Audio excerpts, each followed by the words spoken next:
Nuovamente allineati i puledri della prima corsa. Dopo la partenza richiamata rileggiamo lo schieramento di partenza: 1 Eagle Prav, 2 Elsa Cup, 3 Emma Light, 4 Equipe della Casa, 5 Estelle Dark, 6 M-Plane B. Favori netti per Equipe della Casa numero 4, VP dell'Annunziata.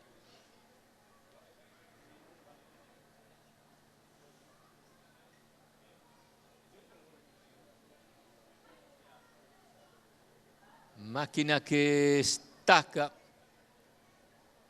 c'è il tentativo subito di Equipe della Casa di assumere l'iniziativa e lo fa in breve, superando Eagle Prav e controllando Estelle Dark, che cerca poi di sistemarsi in scia ma non riesce nell'intento e anzi ha un problemino sulla piegata e cerca poi di ripiegare quarta, operazione invece che riesce a questo punto. Ma davanti c'è Equipe della Casa che completa i primi 200 in 14,3 nella sua scia Eagle Prav, poi Emma Light e Estelle Dark, via via gli altri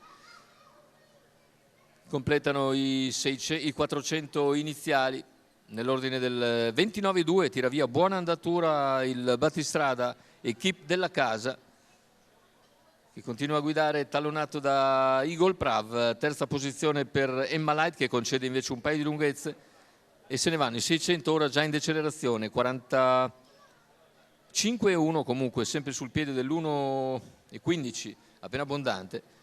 Davanti alle tribune in vantaggio si presenta Equipe della Casa, Eagle Prav in scia, poi Emma all'esterno. Avanza ora Elsa Cup, dopo 800 metri la progressione di Elsa Cup, che cerca di avvicinare i primi con un bel volo dalla quinta posizione. Elsa Cup si porta a ridosso di Eagle Prav e cerca l'aggancio con il battistrada Equipe della Casa, chilometro in 1,16,1.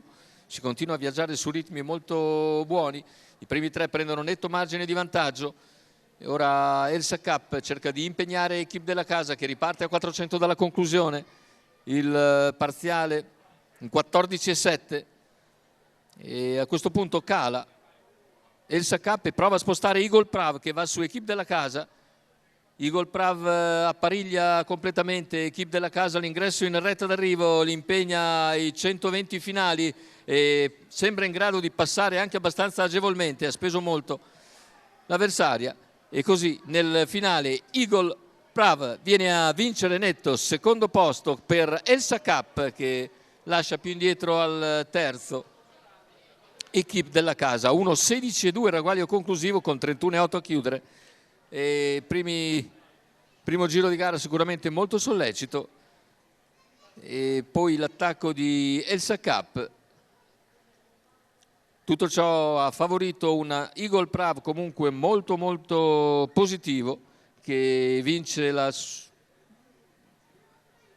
il percorso di rimessa con Maurizio Cheli in sediolo per il training di Carlo Belladonna e per la scuderia Unlimited.